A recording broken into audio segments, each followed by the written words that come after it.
O grito ecoou pela viela estreita de Alfama como um lamento de fado antigo, rasgando o ar úmido da noite lisboeta. Sofia. Não pode ser verdade. Você me traiu com ela? A voz de Maria, a mãe de Sofia, tremia de fúria, e quando contra as paredes cobertas de azulejos rachados, onde sombras dançavam à luz fraca dos candeeiros de ferro forjado. Sofia, paralisada no umbral da casa de família, sentiu o coração apertar como se uma navalha invisível cortasse. Seus olhos, castanhos e profundos como o rio Tejo ao entardecer, fixaram-se na figura esguia de Ana, que se afastava correndo pela calçada irregular, o vestido azul claro esvoaçando como asas de gaivota ferida. Como tudo aquilo havia começado? Apenas uma amizade, pensara Sofia.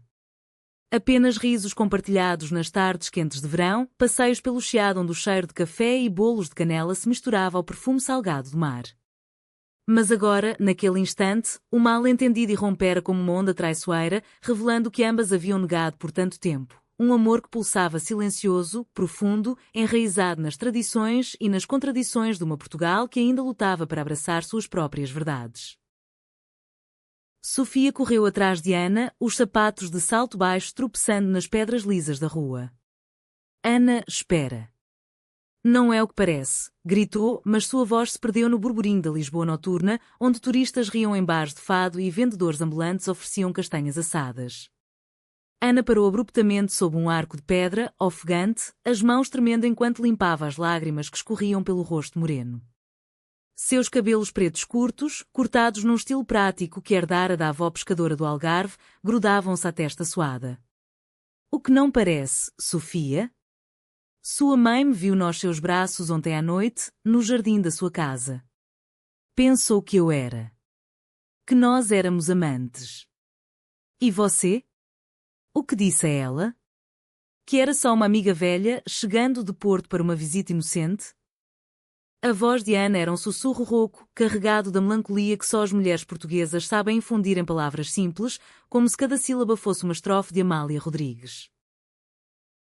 Tudo remontava a 3 meses antes, quando Sofia, uma professora de literatura na Universidade de Lisboa, de 28 anos, com a pele clara e sardas salpicadas pelo sol do Douro onde crescera, reencontrara Ana numa feira de livros no Rossio. Ana, 26 anos, era uma jovem fadista emergente, nascida nas ruelas de Alfama, onde o fado não era mera canção, mas o sangue que corria nas veias do povo. Filha de um pai que consertava barcos no Tejo e de uma mãe que tecia rendas à mão, Ana carregava na voz a saudade de gerações, o lamento pela imigração, o orgulho das saias rodadas e dos lenços vermelhos nas festas de São João. Elas se conheceram na infância, em férias de verão passadas na aldeia de Óbidos, onde as muralhas medievais guardavam segredos de princesas e cavaleiros. Brincavam de esconder no labirinto de ruas brancas, colhiam figos maduros das árvores e juravam amizade eterna sob o céu estrelado. Mas a vida as separara, Sofia para os salões académicos de Lisboa, Ana para os palcos enfumaçados de fado onde a voz era sua única herança. Agora, adultas, o reencontro fora como um fado interrompido, doce, mas prenhe de dor iminente. Lembra-te daquela noite em Óbidos, dissera Ana, segurando um livro de poesia de Sofia de Melbreiner, os olhos brilhando sob as luzes da barraca. Tu eras a que lia poemas para as estrelas, e eu cantava para os fantasmas das muralhas. Sofia rira, o som leve como o tilintar de copos de vinho verde, e convidara-a para ficar em sua casa em Alfama, alegando que o quarto de hóspedes estava vazio desde a morte do avô. Assim começara, noites de conversas até o amanhecer, caminhadas pelo bairro alto onde o cheiro de bacalhau assado se misturava ao aroma de jasmim nos pátios escondidos. Ana ensinava a Sofia os segredos do fado, como modular a voz para que a saudade doesse menos, como dançar o vira com saias que rodopiavam como ondas.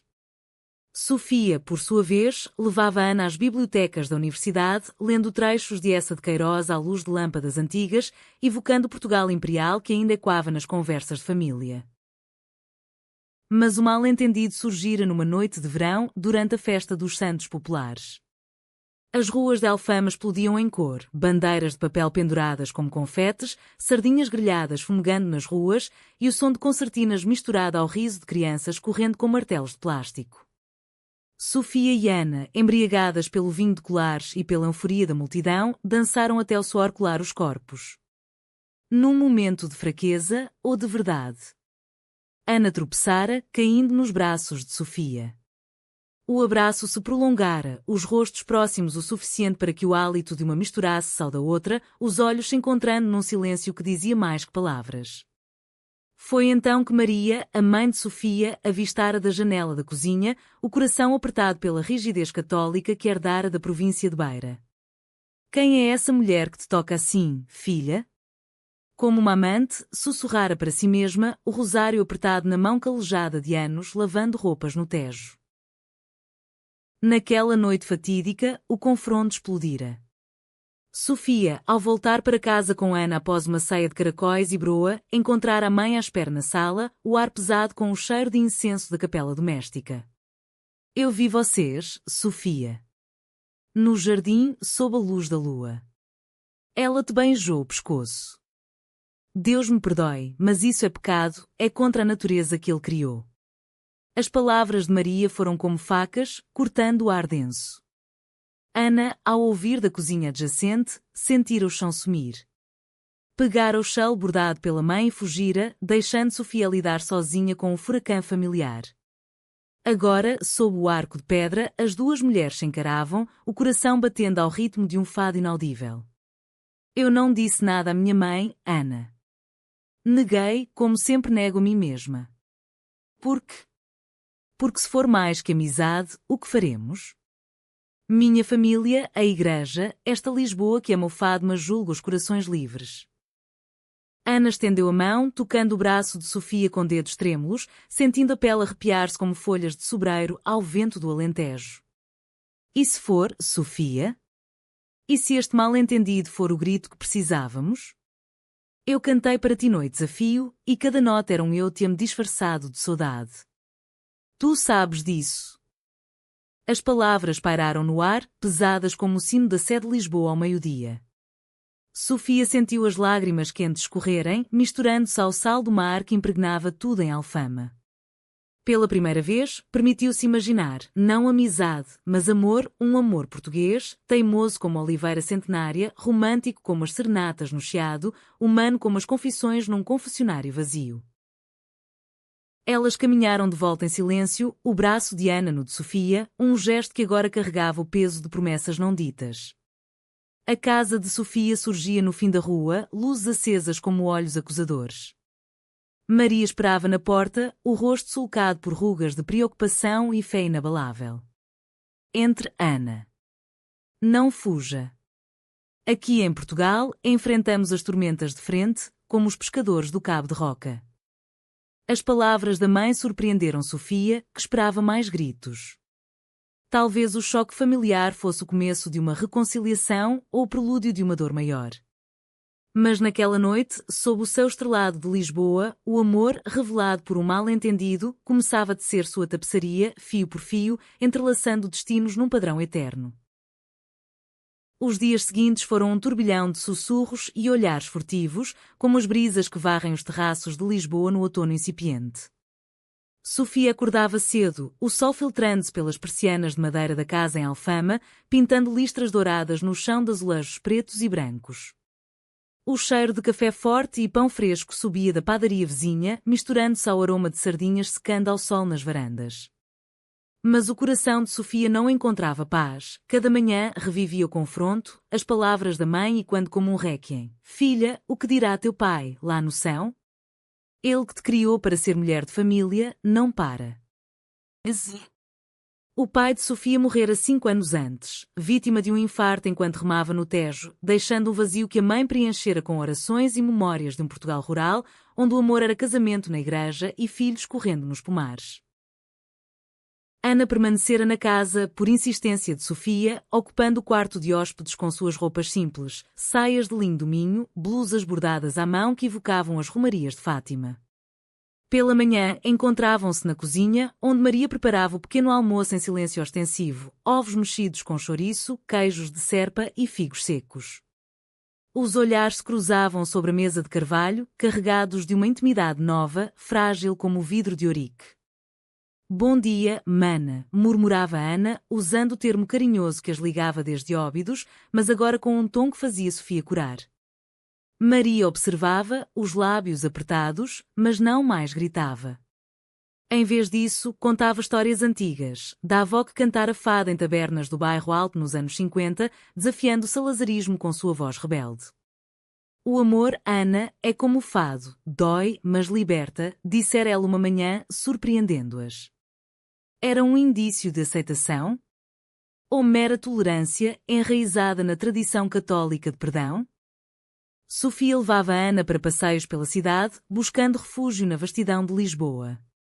Subiam o elevador de Santa Justa, o ferro negro reluzindo ao sol, emergindo na Praça do Carmo com sua ruína gótica, testemunha silenciosa do terremoto de 1755, que ensinara aos lisboetas a reconstruir sobre ruínas. Ali, sentadas num banco de pedra, Ana cantava baixinho um fado nor, a voz rouca tecendo versos de saudade por amores perdidos. Esta é para ti, Sofia, ó mar salgado, quanto do teu sal são lágrimas de Portugal? Mas no meu é o sal das tuas lágrimas que me queima. Sofia pegava sua mão, os dedos entrelaçando-se naturalmente, e pela primeira vez, beijava-os, um gesto leve, como o roçar de asas de borboleta nos jardins do Palácio da Ajuda. O mundo ao redor, turistas com máquinas fotográficas, vendedores de castanhas, parecia desvanecer, deixando apenas o pulsar de dois corações em uníssono. Mas o conflito familiar fervia sob a superfície, como o caldo grosso da sopa de cação nas panelas de Maria. O irmão mais velho de Sofia, João, um engenheiro em Coimbra, chegara de surpresa num sábado chuvoso, o céu de Lisboa cinzento como o granito do Rocio. Alto e de ombros largos, com o bigode espesso que herdara do pai, João abraçara a irmã efusivamente, mas seus olhos escuros fixaram-se em Ana com desconfiança. Então, esta é a amiga de que a mãe fala? A que faz minha irmã esquecer as responsabilidades? A ceia familiar, à mesa iluminada por velas de cera de abelha, tornou-se campo de batalha. Pratos de bacalhau à brás fumegavam, acompanhados de vinho do Dão tinto e encorpado, mas as conversas fluíam tensas. João contava anedotas de sua vida em Coimbra, casado, com uma filha pequena, fiel às tradições da missa dominical e das festas de São Martinho com castanhas e jerupiga. Sofia, quando voltarás a sério? Um bom rapaz da paróquia pergunta por ti. O amor é família, não caprichos de cidade grande. Ana, sentada ao lado de Sofia, sentiu o rubor subir às faces. Tentou intervir com leveza. Em Alfama, irmão, o amor é como o fado, vem em camadas, revela-se no improviso. Mas João rebateu, a voz grave como o sino da torre dos clérigos. Fado é para lamentos, não para confundir o que Deus ordenou. Mãe, por que permites isso? É escândalo. Maria, com os olhos baixos sobre o rosário que girava entre os dedos, murmurou, João, o escândalo é julgar sem ouvir. Deixa que as moças falem. Foi o primeiro sinal de defesa, fraco mas real, enraizado na humanidade que Portugal cultivava em suas aldeias, o perdão após a confissão, a compaixão após a dor. Naquela noite, após João partir bufando para o hotel, Sofia e Ana refugiaram-se no terraço da casa, onde vasos de manjerico exalavam perfume doce e o Tejo brilhava sob as luzes da ponte 25 de Abril. A chuva fina caía como lágrimas do céu, mas elas se abrigavam sob um guarda-sol de palha. Sinto-me culpada, Ana. Por ti, pela minha mãe. Esta amizade. Amor. Está rasgando tudo. Ana virou-se, os olhos refletindo as estrelas que rompiam as nuvens. Não é rasgar, Sofia. É remendar. Lembra-te das rendas da minha mãe, cada ponto perdido é tecido de novo, mais forte. Eu te amo, não como amiga, mas como a mulher que vejo em sonhos, tu, lendo poemas no meu palco, eu cantando para tua alma. O beijo veio então, hesitante, sob a chuva, lábios se tocando como notas de guitarra portuguesa, suaves e profundos, evocando o romantismo das baladas de José Afonso.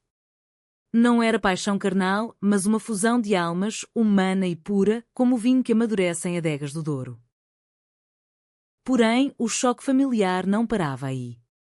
No dia seguinte, João ligara para tias em Óbidos, espalhando mal-entendido como fogo em palha seca. Telefones tocavam na casa, primas choramingando sobre o pecado, tios resmungando sobre a vergonha da família. Sofia sentiu o peso da tradição portuguesa, o clã unido nas festas de Natal com bacalhau e rabanadas, mas implacável nos julgamentos. Ana, ferida, propôs partir. Vou para Porto, Sofia. Lá, no meu apartamento perto da Ribeira, o Douro me acalmará. Mas Sofia segurou-a, não. Enfrentaremos juntas. Como as mulheres de Fátima, que rezam pela paz em meio à tormenta. Assim, o amor revelado começava a forjar sua força, entrelaçando-se à tapeçaria cultural de Portugal, a resiliência das oliveiras, a doçura dos pastéis de Belém, a melodia do fado que transforma a dor em arte. O outono avançava sobre Lisboa como um manto de folhas douradas, caindo dos plátanos do Jardim da Estrela e dançando no vento que subia do Tejo.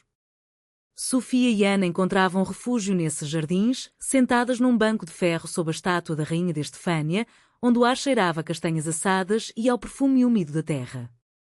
Ali, longe dos olhares da família, elas teciam planos sussurrados, visitas a Sintra, com seus palácios de contos de fadas e nevoados, tardes no Lisboa Factory, entre grafites coloridos e livrarias escondidas em armazéns antigos. Imaginemos um futuro, Ana, dizia Sofia, traçando círculos no braço moreno da amada com a ponta do dedo. Tu cantando no meu casamento, não com um homem, mas conosco, num ritual nosso, sob as estrelas de Óbidos. Ana ria, o som rico como o vinho de Porto Tawny, mas seus olhos traíam a sombra do medo. E tua família? João não parará. Já ouvi boatos, ele fala com o padre da paróquia, quer uma intervenção. O conflito escalava, infiltrando-se como a umidade nas paredes de Alfama. Maria, dividida entre a fé e o amor materno, começava a ceder. Uma tarde, enquanto preparava o cozido à portuguesa, carnes fumegantes, grão de bico e couve no vapor, confidenciou a Sofia: filha, quando eu era jovem, na Beira, amei uma prima. Não como tu amas Ana, mas o suficiente para saber que o coração não obedece catecismos. Tua avó descobriu, chamou de ilusão do diabo. Mas o amor humano é de Deus, se for puro. As palavras, ditas com voz trêmula, foram um bálsamo. Sofia abraçou a mãe, sentindo o cheiro de lavanda e rosas do sabonete caseiro, e pela primeira vez, choraram juntas, não de dor, mas de alívio, evocando a humanidade das mulheres portuguesas que carregam revoluções nos aventais. Ana, enquanto isso, mergulhava no seu mundo, ensaios no clube de fado, onde a guitarra de cordas de nylon chorava acompanhando sua voz. Numa noite, convidou Sofia para um espetáculo privado, num quintal escondido de Alfama, iluminado por lanternas de papel e decorado com guirlandas de loureiro. O público era pequeno, vizinhos de bigodes grisalhos e chales bordados, mulheres com brincos de filigrana do norte. Ana subiu ao palco improvisado, o vestido negro simples contrastando com o lenço vermelho ao pescoço, símbolo de paixão no folclore português. Cantou Estranha Forma de Vida, de Amália, mas adaptou os versos. Estranha forma de te querer, como se o tempo fosse nada, como se o amor fosse eterno. Seus olhos fixavam-se em Sofia, na primeira fila, e cada nota era uma confissão. Ao final, aplausos ecoaram como trovões suaves, e Ana desceu, puxando Sofia para um abraço que ignorava olhares curiosos. Isto é nosso fado, amor. Não o lamento, mas a esperança. Mas a traição veio de onde menos esperavam, de uma prima distante, Inês, que crescera com Sofia em Óbidos. Inês, casada com um exportador de azeite e mãe de 3, chegara a Lisboa para o fim de semana, trazendo vinhos do Alentejo e doces de amêndoa. Na superfície, era afetuosa, beijos nas bochechas, histórias de casamentos na aldeia. Mas à noite, no quarto de hóspedes, sussurrou a Maria: prima, ouvi de João. Esta Ana. É uma tentação. Lembra-te do que aconteceu com a tia Rosa, que fugiu com uma francesa nos anos 70? A família a deserdou.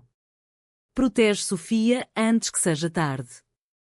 As palavras, ditas com falsa preocupação, eram veneno, uma traição enraizada na inveja sutil, no medo de que o amor de Sofia eclipsasse o dela, preso num casamento de conveniência. Maria, abalada, confrontou Sofia na manhã seguinte, enquanto Ana comprava pão na padaria. Inês diz que é ilusão. Que Ana te usa para fama. É verdade, filha? Sofia sentiu o mundo ruir, como o terremoto que abalara Lisboa séculos antes. Mãe, Inês mente. Ela sempre invejou minha liberdade. Ana é real, como o Tejo que corre incansável. Lágrimas escorriam, misturando-se ao sumo de laranja fresca na mesa. Ana retornou nesse instante, o pão quente sob o braço, e captou o ar tenso. O que se passa? Sofia explicou, a voz embargada, e Ana, em vez de raiva, sentiu uma dor profunda, a traição de laços de sangue que em Portugal valiam mais que ouro de Vila Real. Deixa-me falar com Inês, propôs Ana, mas Sofia negou. Não. Enfrentaremos juntas, mas sem baixar ao nível dela. O CAO Trau se aproximava. João, alertado por Inês, organizou uma reunião familiar no solar de Óbidos, convidando tios, primos e o padre local, um homem idoso com batina poída e olhos bondosos, mas conservadores. Sofia e Ana viajaram de trem ou do Tejo, dando lugar às planícies do Ribatejo, onde touros bravos pastavam sob senhos vastos. No trem, mãos dadas sob casaco, elas sonhavam. Após isso, fugiremos para o Algarve, Ana. Praias de areia branca, onde o mar não julga. Mas o medo pulsava, como o coração de um toureiro na arena. Em Óbidos, as muralhas brancas erguiam-se como sentinelas e o ar cheirava a ginjan licor, o fruto vermelho que adoçava as festas medievais. A reunião, na sala de jantar do solar com tapeçarias de arraiolos nas paredes, era um tribunal informal. João presidia, voz trovejante. Sofia, esta amizade mancha o nome da família. O padre concorda, é desvio, precisa de oração. O padre, com crucifixo de prata ao peito, assentiu. O amor é sagrado, mas entre homem e mulher, como na Bíblia. Inês, ao lado do marido, baixava os olhos falsamente, sua traição exposta no silêncio cúmplice. Ana, de pé ao lado de Sofia, falou primeiro, voz firme como o fado coimbro. Senhor padre, tios, eu amo Sofia não contra Deus, mas através dele, no riso compartilhado, na compaixão mútua. Em Portugal, onde fomos os primeiros a abolir a escravatura no Império, não podemos escravizar corações? Suas palavras ecoaram, evocando a Revolução dos Cravos de 1974, quando o povo derrubara ditaduras com flores nos canos de armas. Sofia acrescentou, lágrimas nos olhos. Irmão, prima, isto não é traição. É verdade. Imaginem-nos felizes, não presas em mentiras. O silêncio caiu, pesado como o sino da igreja ao funeral. João vacilou, o bigode tremendo, Inês corou, exposta. Maria, que viajara com elas, ergueu-se. Basta. Meu marido, se vivo, diria, deixai os vivos amarem. Aceito, porque o amor humano é o mais divino. O padre, tocado, murmurou uma bênção, que Deus ilumine vossos caminhos. Mas a traição de Inês deixara cicatrizes. Naquela noite, sob as muralhas de Óbidos, Sofia e Ana caminharam de mãos dadas, o luar banhando as pedras. Perdemos alguns, mas ganhamos nós mesmas, sussurrou Ana. O amor, revelado, florescia, romântico, resiliente, profundamente português. O inverno chegava a Lisboa com um manto de neblina que envolvia o castelo de São Jorge como um véu de noiva, e o vento do norte trazia o cheiro de lenha queimando nas lareiras de Alfama. Sofia e Ana, agora inseparáveis, transformavam a casa em refúgio. Cortinas de linho tecidas à mão pendiam das janelas e no terraço plantavam alecrim e tomilho, ervas que simbolizavam fidelidade no folclore português. Maria, aos poucos, integrava Ana à rotina, ensinava-lhe receitas de família, como o arroz de marisco fumegante, com camarões do Tejo e coentros frescos. Tu cantas a alma de Portugal, Ana. Agora, come como se come aqui, dizia, com um sorriso tímido que suavizava as rugas. João, ainda relutante, enviava cartas de Coimbra, não mais acusatórias, mas questionadoras. Penso no que disseste em Óbidos. Talvez o tempo cure. Inês, envergonhada pela traição exposta, parara de ligar, seu silêncio uma confissão muda. O amor delas aprofundava-se em gestos cotidianos, românticos na simplicidade portuguesa, manhãs partilhadas com café e torradas com manteiga de vendas novas, tardes de leitura no convento do Carmo, onde Sofia recitava Camões, Amor é fogo que arde sem se ver, e Ana respondia com um fado improvisado, a voz ecoando nas ruínas como um eco de séculos. Uma tarde, visitaram Belém, o mosteiro manuelino erguendo-se como uma nau de pedra contra o céu cinzento. Compraram pastéis de nata quentes na confeitaria centenária, o creme doce derretendo na boca enquanto caminhavam pelos Jerónimos, mãos roçando casualmente. Aqui, onde Vasco da Gama partiu para o desconhecido, nós partimos para o nosso, murmurou Sofia, beijando a têmpora de Ana sob o olhar indiferente das estátuas de santos. Mas o teatral familiar irrompeu numa véspera de Natal, quando a família se reunia no solar de Óbidos para a consoada tradicional. O ar estava carregado de expectativa, a mesa posta com rabanadas douradas, bacalhau cozido com todos os trigos e o presépio iluminado na sala, com figurinhas de barro representando o nascimento em Belém da Judeia e quando de Belém Lisboeta. Sofia e Ana chegavam de carro alugado, o motor ronronando pelas estradas sinuosas do Ribatejo, onde vinhas podadas aguardavam a primavera. João as recebeu na porta, o rosto endurecido, vindo de Coimbra com a família. A filha quer conhecer as tias. Mas o tio Manuel, o viúvo conservador, está aqui. E ele sabe tudo, graças a Inês, que se arrependeu e contou mais. A ceia começou em falsa harmonia, risos forçados sobre o vinho do Porto, canções de janeiras entoadas por primos jovens. Mas quando os doces de abóbora foram servidos, o tio Manuel ergueu-se, voz rouca de anos fumando charutos do Brasil. Sofia, esta companheira não se senta à mesa da família. É contra os costumes. Portugal é católico, não esta aberração moderna. As palavras caíram como um raio, silenciando o tilintar de talheres. Inês, ao lado, baixava os olhos, sua traição renovada, não por maldade pura, mas por medo de perder o favor do tio, guardião da herança familiar. Sofia levantou-se, o rosto pálido mas olhos flamejantes. Tio, os costumes mudam, como mudou após o 25 de Abril. O amor não é aberração, é o que nos une como o bacalhau na mesa, de terras distantes, mas partilhado. Ana, tremendo, acrescentou com voz de fadista. Eu canto a dor de Portugal, tio. Deixe que cante a alegria também. Não por escândalo, mas por humanidade. Maria interveio, voz firme pela primeira vez. Manuel, cala-te. Eu perdi um marido, não perderei uma filha por preconceitos velhos. Ana é família agora. O confronto explodiu. João defendia o tio, gritando sobre tradição versus modernidade. Primos dividiam-se, alguns aplaudindo Sofia, outros saindo em protesto. Inês, confrontada, confessou entre soluços. Eu traí por medo, Sofia.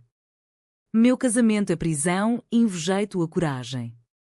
O caos reinou, pratos derrubados, lágrimas misturando-se ao vinho derramado.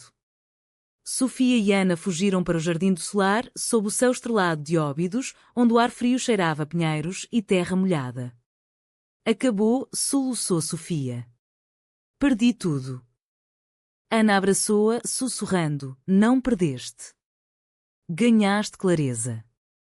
O amor verdadeiro resiste, como as muralhas que nos viram crescer. Na manhã de Natal, um milagre sutil. João apareceu no quarto delas, olhos vermelhos. Eu? Errei. A filha perguntou por que as tias não podem amar. Ela, com 5 anos, entendeu melhor que eu.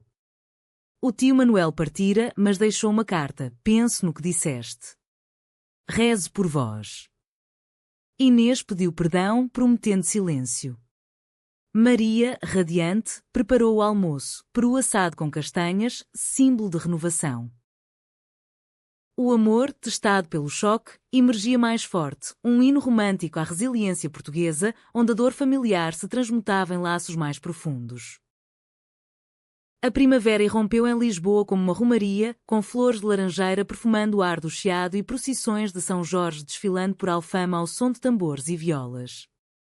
Sofia e Ana, curadas pelas feridas do Natal, abraçavam a estação com o fervor de quem renasce. Piqueniques no Parque Eduardo VII, com queijos da Serra da Estrela e broa de milho. Noites no Teatro Nacional de São Carlos, assistindo óperas que ecoavam paixões proibidas de compositores italianos, mas cantadas em português com alma lusitana. O amor delas agora era público, sutil, um toque de mãos no elétrico 28 que rangia subindo a colina, um olhar cúmplice durante as aulas de Sofia na universidade, onde Ana às vezes aparecia como convidada, cantando fados para estudantes boquiabertos. Maria tornara-se aliada inabalável, tecendo laços com Ana através de tradições. Juntas, preparavam o folar da Páscoa, pão doce com ovos duros simbolizando fertilidade e renovação. Vês, filha? O amor é como este pão, leva tempo a levedar, mas enche a casa de aroma, dizia, os olhos brilhando com uma juventude reencontrada. João visitava mais, trazendo a sobrinha que, com inocência infantil, chamava Ana de tia cantadora e pedia histórias de sereias do Tejo. Até Inês, redimida pela traição confessada, enviava cartas de óbidos. Aprendi contigo, prima. Meu coração clama por liberdade, talvez um dia. A família, outrora dividida, reconectava-se em fios humanos, tecidos pela compaixão que Portugal cultivava em suas festas populares, o abraço após a dança, o perdão após o vinho. Mas o CAO ao final se aproximava, não de fora, mas de dentro, uma oferta de carreira que testaria o amor revelado. Ana, cuja voz ganhara fama nos palcos do Hot Club de Portugal, recebeu convite para uma turnê no Brasil, 6 meses em Rio, São Paulo, Salvador, cantando fado misturado a samba, evocando as ligações atlânticas do Império Português. É o sonho, Sofia. Mas sem ti. É vazio como fado sem guitarra. Sofia, promovida a coordenadora na universidade, hesitava. Vai, amor. Eu te sigo no coração como as cartas de Camões a Dinamene. Mas o medo pulsava, e se a distância revelasse fraquezas? E se o mal-entendido inicial se repetisse em oceanos? A decisão veio numa noite de São João, quando Lisboa se incendiava em fogueiras e manjericos. As ruas de Alfama pulsavam com sardinha grelhada, alho poró e martelos de plástico batendo em cabeças risonhas. Sofia e Ana, vestidas de saias rodadas e lenços vermelhos, dançavam ouvir ao som de concertina, corpos girando em círculos que simbolizavam o ciclo da vida. Num momento de pausa, sob uma fogueira crepitante, Ana ajoelhou-se, não em pedido formal, mas em gesto romântico. Sofia, vem comigo ao Brasil. Não como seguidora, mas como minha musa. Cantarei para ti em Copacabana, como cantava para as estrelas em Óbidos. Lágrimas misturaram-se ao suor, e minha mãe? A universidade? Ana sorriu, tua mãe aprova, ela mesma comprou as passagens. E a vida, amor, é uma universidade sem paredes. O conflito interno de Sofia explodiu nessa noite, uma briga sussurrada no terraço, sob o céu estrelado.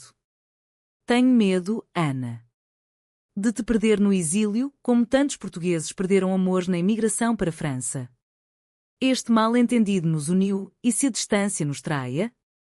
Ana, ferida, rebateu. Traição é negar o amor por medo. Eu te escolho todos os dias, como escolhi cantar apesar da voz que treme. Elas se separaram por horas, Sofia vagando pelas ruas festivas, o coração pesado como o sino da graça. Encontrou refúgio na Sé, ajoelhando-se num banco de madeira polida, orando não por perdão, mas por coragem, e quando as mulheres de Portugal que, em romarias, pedem milagres a Nossa Senhora. Ao amanhecer, com o Tejo tingido de rosa, Sofia retornou à casa. Ana esperava no jardim, olhos inchados. Perdoa-me. Vou contigo. O amor não é posse, mas jornada. O abraço foi profundo, selado com um beijo sob o jasmim florescido, romântico, humano, livre de sombras. A partida para o Brasil foi uma despedida agridoce. Maria chorava na estação de Santa Polónia, oferecendo um terço de Fátima e um frasco de azeite de Óbidos. Voltem inteiras, filhas. Portugal espera por vós, como o mar espera a maré. João abraçava-as, prometendo visitas. O navio, eco de travessias antigas, partia do cais de Alcântara, com gaivotas gritando adeus. No Atlântico, o amor delas navegava, testado mas inabalável, um testamento à profundidade emocional portuguesa, onde a saudade não é fim, mas ponto para reencontro. Meses no Brasil foram uma tapeçaria de contrastes, o fado de Ana misturando-se ao samba nas praias de Ipanema, onde o sol escaldante banhava corpos dançantes, noites em botecos de Salvador, com acarajé picante e histórias de quilombos, e quando a resistência portuguesa contra opressores. Sofia, deixando temporariamente a universidade, lecionava workshops de literatura lusófona em uma casa de cultura no Rio, recitando Pessoa e sua maré de coisas perdidas para alunos que viam nelas o laço atlântico vivo. O amor florescia na distância percorrida, cartas escritas à mão, como as demantes do século XIX, telefonemas roucos à noite, prometendo retornos. Sinto-te no ritmo do mar, Sofia, cantava Ana em gravações enviadas, sua voz agora enriquecida por tons brasileiros, mas ainda portuguesa na alma. De volta a Lisboa no verão, encontraram uma cidade transformada, ou eram elas? Alfama as recebeu com abraços de vizinhos que sussurravam bem-vindas, as cantoras do amor. Maria preparara um banquete, cataplana de marisco fumegante, vinhos do Alentejo e danças de folclore no pátio. João chegara com a família, a sobrinha correndo para Ana com um desenho de duas mulheres de mãos dadas sob o Cristo Rei.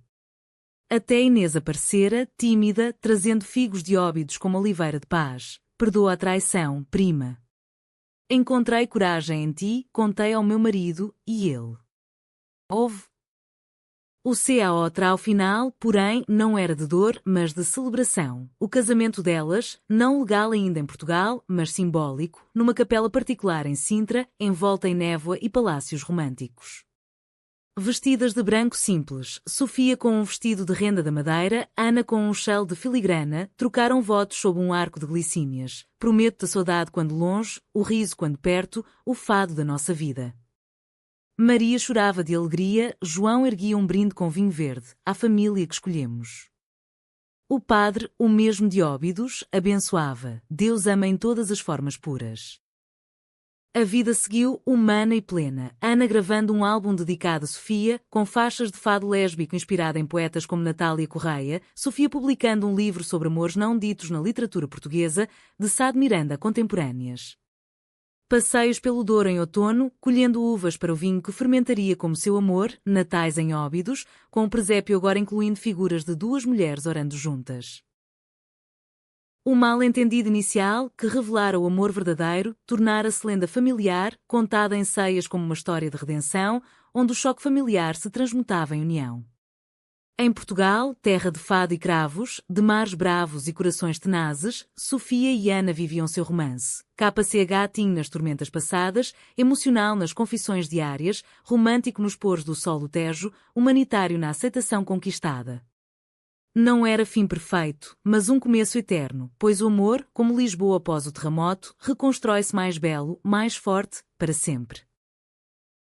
E assim, sob o céu estrelado da pátria, elas dançavam, mãos entrelaçadas, ao som invisível de um fado de esperança.